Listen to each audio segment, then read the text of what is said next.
اگلی سورت ہے سورۃ العادیات. یہ دیکھ لیں جی. عادیات گھوڑوں کو کہتے ہیں جی آپ عربی زبان کے اندر. بڑی زبردست مثال دی ہے. عرب کے لوگوں کو عرب کی مثال اللہ تعالیٰ نے دی ہے. عرب کے لوگوں کا ایک شغف ہوتا تھا گھوڑوں کے ساتھ. عموماً لمبے سفر تو وہ ریگستانی سفر کرتے تھے اونٹ کے اوپر، لیکن یہ جو لڑائی جھگڑے کے لیے جاتے تھے نا، وہ جاتے تھے گھوڑوں پہ. کیوں؟ اونٹ پہ جائیں گے تو پیچھے سے کوئی گھوڑے پہ آئے تو آپ کو پکڑ ہی لے، کیونکہ گھوڑا بہت تیز چلتا ہے، بھاگتا ہے. اونٹ اتنا تیز بھاگ نہیں سکتا. تو یہ لوٹ مار عرب کے قبائل جب دوسرے علاقوں میں جا کے کرتے تھے تو کیا کرتے تھے؟ وہ بالکل صبح کے وقت نا، سحری کے وقت، فجر کا وقت داخل ہونے سے 1-1.5 گھنٹہ پہلے، جب بالکل غفلت کا عالم طاری ہوتا ہے، اس وقت وہ گھوڑوں پہ سوار ہوتے تھے، دوسرے قبیلوں میں جا کے لوٹ مار کر کے واپس آ جاتے تھے. ان کو سنبھلنے کا موقع بھی نہیں ملتا تھا، کیونکہ رات کا آخری پہر ایسا ہوتا ہے کہ اس وقت ہر بندہ ہی سویا ہوتا ہے، چوکیدار بھی سو جاتے ہیں اس وقت. پوری رات جو مریض کھوں کھوں کرتا رہتا ہے نا، وہ بھی فجر کی اذانوں سے پہلے سو جاتا ہے. یہ آپ نوٹ کر لیں، وہ ٹائم ہی ایسا ہے. پوری رات جس کو نیند نہیں آتی نا، اس کو بھی اس وقت آ جاتی ہے. وہ غفلت کا وقت ہوتا ہے. تو اس وقت عرب کے لوگ جا کے گھوڑوں پہ سوار ہو کے نا، تو جا کے لوٹ مار کرتے تھے. اللہ تعالیٰ نے عرب کے لوگوں کو ان کی ایک مثال دی ہے کہ یہ جو گھوڑے ہیں تم نے پالے ہوئے، ان کو صرف تم کھانا کھلاتے ہو، لیکن یہ اتنے وفادار ہیں تمہارے کہ اس کھانے کے عوض اپنی جان بھی اسٹیک پہ لگا دیتے ہیں. سر یہ جب جنگیں لڑی جاتی تھی تو خالی بندے تو نہیں مرتے تھے، گھوڑے تو پہلے مرتے تھے. جب تیر چل رہا ہے، بڑی چیز کوئی پہلے لگے گا نا. گھوڑا اتنا بڑا ہے، بندہ تو چھوٹا سا اوپر بیٹھا ہوا ہے. جب تلوار لگتی تھی، بندے مرتے تھے تو گھوڑوں کی بھی ٹانگیں کٹتی تھی، ان کے گلے بھی کٹتے تھے. تو اللہ نے ان گھوڑوں کی مثال دی ہے کہ وہ گھوڑے جن کو صرف تم تھوڑا سا کھانا کھلا کے ان کی مالش کرتے ہو، وہ تو اتنے وفادار ہیں کہ تمہارے لیے اپنی جان دینے کے لیے بھی تیار ہو جاتے ہیں. گھوڑوں کو تو اس سے کوئی غرض نہیں، آپ لوٹ مار کرنے جا رہے ہیں. گھوڑوں کی کوئی دشمنی ہوتی ہے؟ جنگ یرموک میں اگر صحابہ گھوڑوں پہ بیٹھ کے گئے ہیں تو ان عرب کے گھوڑوں کی تو رومن امپائر کے ساتھ کوئی دشمنی نہیں تھی. کیا تھی؟ لیکن وہ اپنے مالک کی وجہ سے اپنی لائف سٹیک پہ لگاتے ہیں. تو اللہ نے کہا یہ دنیاوی مثال تمہیں سمجھانے کے لیے کافی ہے کہ گھوڑے تو اتنے وفادار ہیں، حالانکہ تم نے ان گھوڑوں کو پیدا نہیں کیا، صرف کھانا کھلایا. اور تم اپنے رب کے اتنے نافرمان ہو. تمہیں نے پیدا بھی کیا، تمہیں ہر طرح کی نعمتیں دی ہیں، اور تم تو گھوڑے جیسے بھی نہیں ہو سکے، جانوروں سے بھی بدتر ہو تم. اولئک کالانعام بل ہم اضل، یہ چوپایوں کی مانند ہے بلکہ اس سے بھی گئے گزرے. سر اس صورت کے اندر کیا سوز و گداز، کیا رکت ہے کہ تم گھوڑوں کے مانند بھی نہیں ہو سکے. گھوڑے کو صرف کھانا کھلاؤ تو وہ تمہارے لیے جان بھی دے دے میدان جنگ میں. اور اللہ جس نے تمہیں پیدا کیا، ہر طرح کی نعمت دی، تم 5 وقت کی نماز پڑھنا بھی تمہارے لیے مشکل ہے اس کے لیے. والعادیات ضبحا، مجھے قسم ہے تیز دوڑنے والے گھوڑوں کی، جب ان کے سینے سے آواز نکل رہی ہوتی ہے، سو ہوئے انہوں نے تیز جب وہ چل رہے ہوتے ہیں.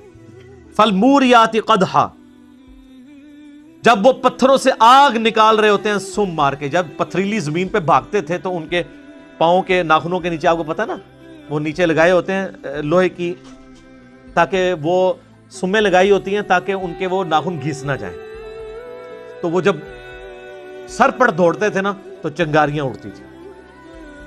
فالموریات فالمغیرات صبحا، پھر جب وہ صبح کے وقت اچانک حملہ کرتے ہیں جا کے. فاثرن به نقعا، پھر جب وہ گرد و غبار اڑاتے ہوئے واپس آتے ہیں. فوسطن به جمعا، اور جب وہ دشمن کے لشکر میں آگے تک گھس جاتے ہیں. سر وہ اپنی لائف سٹیک پہ لگا دیتا ہے اپنے مالک کے لیے، صرف اس لیے کہ اس نے مجھے کھانا کھلایا ہوا ہے. اتنا وفادار ہوتا ہے. ان الانسان لربہ لکنود، بے شک انسان ہی اپنے رب کا بڑا ناشکر ہے. گھوڑے ناشکرے نہیں ہیں. گھوڑے اپنے مالک کے ساتھ وفاداری کرتے ہیں، اس مالک کے ساتھ جو صرف کھانا کھلاتا ہے. اور انسان اس مالک کے ساتھ بے وفائی کرتا ہے جس نے اسے پیدا بھی کیا اور ہر طرح کی نعمتیں دی ہیں، صرف کھانا نہیں کھلایا. وَإِنَّهُ عَلَى ذَلِكَ لَشَهِيدٌ، اور بے شک انسان خود اس بات پر گواہ ہے کہ وہ اپنے رب کا بڑا ناشکرا ہے. کہ کسی کو پوچھنے کی ضرورت نہیں ہے، ہر انسان کو پتا ہے کہ میں کیا کر رہا ہوں. کسی سے سرٹیفکیٹ لینے کی ضرورت نہیں ہے. ہر شخص اپنے گریبان میں جھانک کے دیکھ سکتا ہے کہ میں اپنے رب کے لیے کتنی کمٹمنٹ رکھتا ہوں. مسلم شریف کی حدیث ہے گناہ وہ جو تیرے دل میں کھٹکے اور تو اس بات سے ڈرے کہ لوگوں کو پتہ چل جائے. پھر بھی لوگ مجھے آ کے مسئلے پوچھ رہے ہوتے ہیں جناب کہ علی بھائی آپ کا کیا خیال ہے. میں پوچھتا ہوں جی آپ کا کیا خیال ہے؟ غلط ہی لگتا ہے تو ہی غلط ہے. اکثر گناہ تو آپ کو پتہ ہوتا ہے یہ گناہ ہے, دل میں کھٹک جاتا ہے. اور جامع ترمذی میں حدیث ہے, حسن بن علی کہتے ہیں کہ نبی اسلام نے فرمایا تھا کہ جو چیز تمہیں شک میں ڈال دے اسے چھوڑ دو. نیکی اطمینان دیتی ہے اور جو جھوٹ ہے وہ انسان کو شک میں مبتلا کر دیتا ہے. غلط کام تو خود اندر ضمیر بول کے کہتا ہے. مسلم شریف کی حدیث ہے کے لیے مؤمن کے لیے ایک چھوٹا سا گناہ بھی ایسا ہے کہ اس کے سر پہ کوئی پہاڑ رکھتے ہیں, اور منافق کے لیے بڑے سے بڑا گناہ ایسا ہی ہے کہ جیسے ناک پہ مکھی بیٹھی تھی اڑا دی, اس سے زیادہ اس کو جو ہے اس کو باردر نہیں کرتا وہ. اور بے شک انسان اس پر گواہ ہے. وَإِنَّهُ لِحُبِّ الْخَيْرِ لَشَدِيدٌ, اور بے شک مال کی محبت اس میں بہت زیادہ ہے. اصل چیز یہی ہے سر, ساری بیماریوں کی جڑ مال ہے. اور جامع ترمذی میں حدیث ہے ہر امت کا کوئی نہ کوئی فتنہ تھا. ویسے تو ہمیشہ ہی مال فتنہ رہا ہے, لیکن نبی علیہ السلام کی امت کا تو اسپیسیفک فتنہ مال ہے. آپ نے فرمایا کہ ہر امت کا کوئی بڑا فتنہ تھا, میری امت کا سب سے بڑا فتنہ مال ہے. اور بخاری و مسلم میں وہ حدیث بڑی رقت انگیز ہے جو آپ نے اپنی وفات سے 1 مہینہ پہلے خطبہ دیا.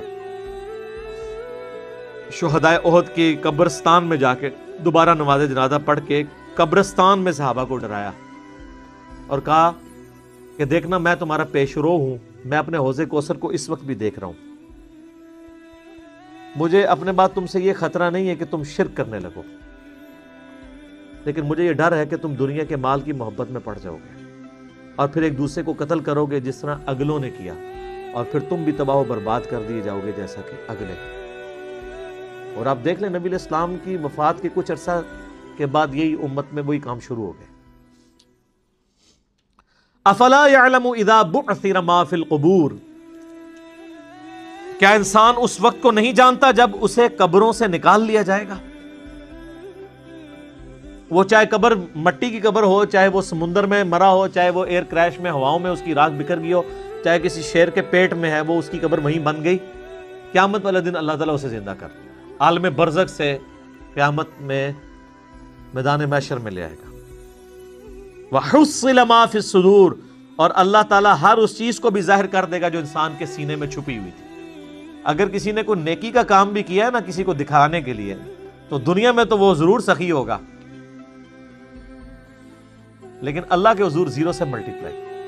وہ مسلم شریف میں بڑی لمبی حدیث ہے, قیامت والے دن ایک سخی کو, ایک شہید کو اور ایک عالم کو بلایا جائے گا, قرآن کے قاری کو. اللہ کہے گا ہاں بھائی شہید تو نے میرے لیے کیا کیا؟ کہ کہا اللہ جان ہی تو تھی, دے دی تیری راہ میں, اور کیا کرتا؟ اللہ فرمائے گا تو نے تو اس لیے یہ جان دی کہ لوگ تجھے بہادر کہیں, اور لوگوں نے بڑی تیری تعریف کی ہے, میرے پاس تیرے لیے کوئی اجر نہیں, اوندا منہ کر کے دوزخ میں. پھر سخی کو اللہ بلائے گا, کہے گا یا اللہ میں نے دیکھ کتنا کچھ تیری راہ میں خرچ کیا, میں نے تو مسجدوں میں یعنی وضو خانے کے اوپر نیم پلیٹ بھی لگوائی تھی کہ فلاں سیٹ صاحب نے وضو خانہ بنوایا ہے, لوگوں سے پوچھ لو, یہ میں اس کی تشریح کر رہا ہوں. اللہ فرمائے گا تو نے اس لیے یہ سب کچھ کیا کہ لوگ کہیں گے بڑا غریب پرور آدمی ہے. یہ جتنے لوگ حرام کے پیسے کے دسترخوان چلا رہے ہیں اور ہاسپٹل بنائے ہوئے ہیں اور وہ سمجھ رہے ہیں کہ ہم اللہ کو دھوکہ دے لیں گے, نہ, یہ دنیا کو دھوکہ آپ دے سکتے ہیں. دنیا میں آپ کو ایک سرٹیفکیٹ بھی گورنمنٹ کی طرف مل جائے گا, جی یہ بہت اچھی NGO ہے, ویلفیئر کے کام کر رہی ہے. اللہ کے حضور 0, بس یہی سرٹیفکیٹ ہے, اسی پہ آپ خوش رہیں. آخرت میں تو اس کا عذاب ہونے والا ہے.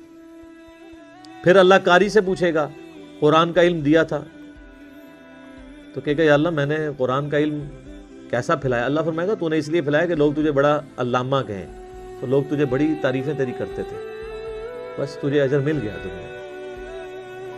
مجھے بتائیں یہ علماء جب سٹیجز کے اوپر بیٹھ کے اپنی موجودگی میں ان کو جب سٹیج پہ بلایا جاتا ہے اور ان کے ناموں کے ساتھ اتنی لمبی لمبی دمیں لگا رہے ہوتے ہیں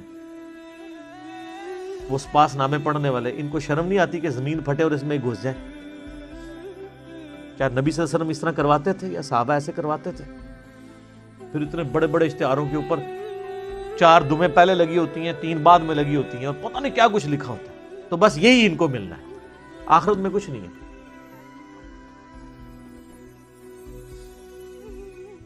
میں علماء سو کی بات کر رہا ہوں، علماء حق کی نہیں. علماء حق ہمیشہ رہیں گے، لیکن میرے پاس ایڈریس نہیں ہے ان کا، یہ نہ میرے کو آ جاؤ. وَحُصِّلَ مَا فِي الصُّدُورِ، جو سینوں میں ظاہر کر دیا جائے گا. إِنَّ رَبَّهُمْ بِهِمْ يَوْمَئِذٍ لَخَبِيرٌ، بے شک تمہارا رب اس روز خوب باخبر ہوگا. یعنی اللہ تعالیٰ کو ہر چیز کی خبر ہے، اسے پتہ ہے کہ میں نے اب کس کو کدھر کیا کرنا ہے. اس نے دنیا میں بڑے بڑے دعوے کیے تھے، لائن حاضر کریں گے کہ ہاں جی یہاں تو لوگ بڑے بڑے دعوے کرتے ہیں، کہتے ہیں ہمارے پیر صاحب جنت میں لے جائیں گے. اللہ کہہ رہا ہے مجھے ہر چیز کی خبر ہے، اس دن بتا دوں گا کون کس کے ساتھ کیا ہونے والا ہے. اللہم اجرنا من النار، اللہم اجرنا من النار، اللہم اجرنا من النار. اللہ تعالیٰ سے دعا ہے جو حق بات میں نے کہی اللہ تعالیٰ ہمارے دلوں میں راسخ فرمائے. اگر جس بات میں میرے منہ سے کوئی غلط بات نکل گئی اللہ تعالیٰ ہمارے دلوں سے معاف کر دے.